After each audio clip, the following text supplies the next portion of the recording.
Good day mga boss!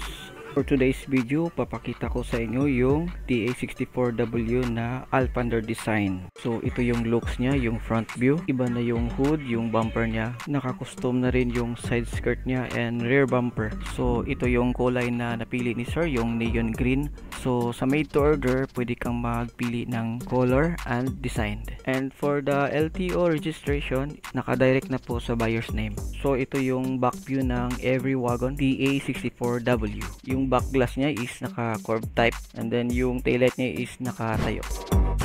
Brand new mags and tires, naka 13-inch. You can choose your own design. So ito yung engine, K6A, powered by Suzuki, 660cc, 12 valve, EFI, timing chain, and naka turbo ito na variant.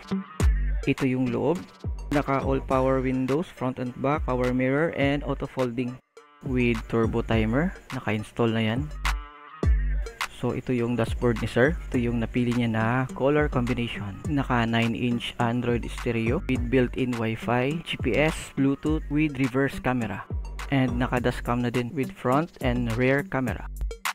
Fully air conditioned na po ito and naka power steering din. Naka new paint na din yung mga interior plastics. So ito pala yung upholstery na napili ni sir. Design and color combination. Naka captain seats na po ito. May armrest and headrest. Naka VIP ceiling and may twin fan na din sa ceiling. So ito na variant is naka double power sliding door.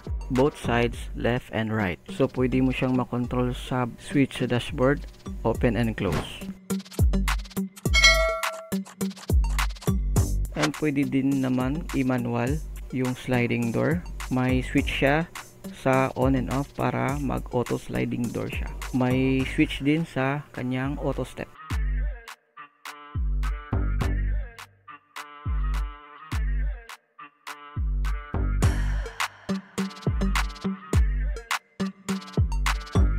So ito yung second row, pwede mong ma-adjust yan pa forward or backward para mas space yung legroom mo. Sa steering conversion, gumamit kami ng baki-baki.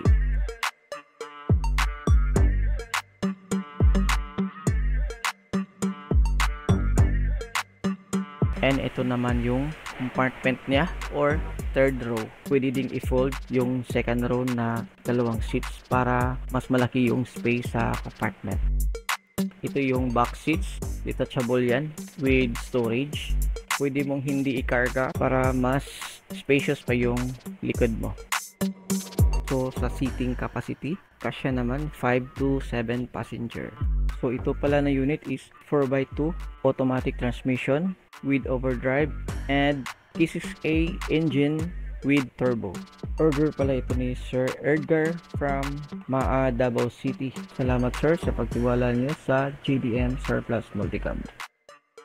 Sa mga gusto mag-order, message us on Facebook page JDM Surplus Multicab and don't forget to like and follow. Flashback muna tayo mga boss. So ito yung unit na order ni sir, DA64W, 40 every wagon, 4x2 automatic transmission, double power sliding door with auto step, 3-layered headlight, ito na variant. So fresh unload pa ito mga boss from the container, galing ng Japan. Dito sa conversion, gumamit kami ng baki-baki or secondary gearbox from right-handed to left-handed. So natapos na yung conversion, yung dashboard, nasa left side na yung steering, naka full wheel na din yung mga cutting parts from Japan. And naka aircon na din ito, power steering na din. Installing body kits, modified rear bumper, custom side skirt, modified hood, and front bumper. So dito na tayo sa painting area. So back glass lahat, yung sliding door, dashboard, floor matting, mga upuan, and mga rubber. So ready to color na ito mga boss. So ito na yung looks niya, Alpander design.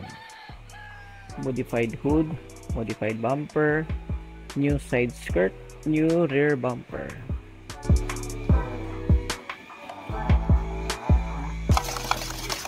So ito yung napili na color ni sir, yung neon green. Color mo, may color nga do. Puro color. Yaga kayo.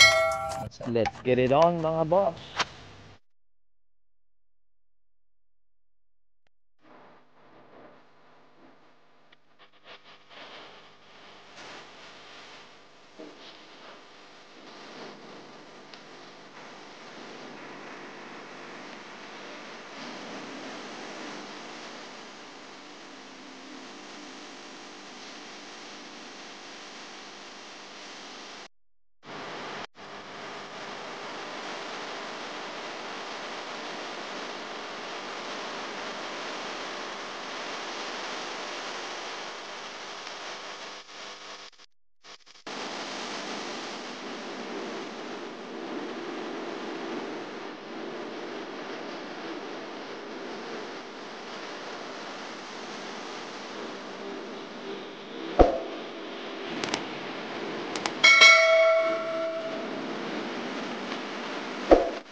Oh yeah.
surplus basta hilas.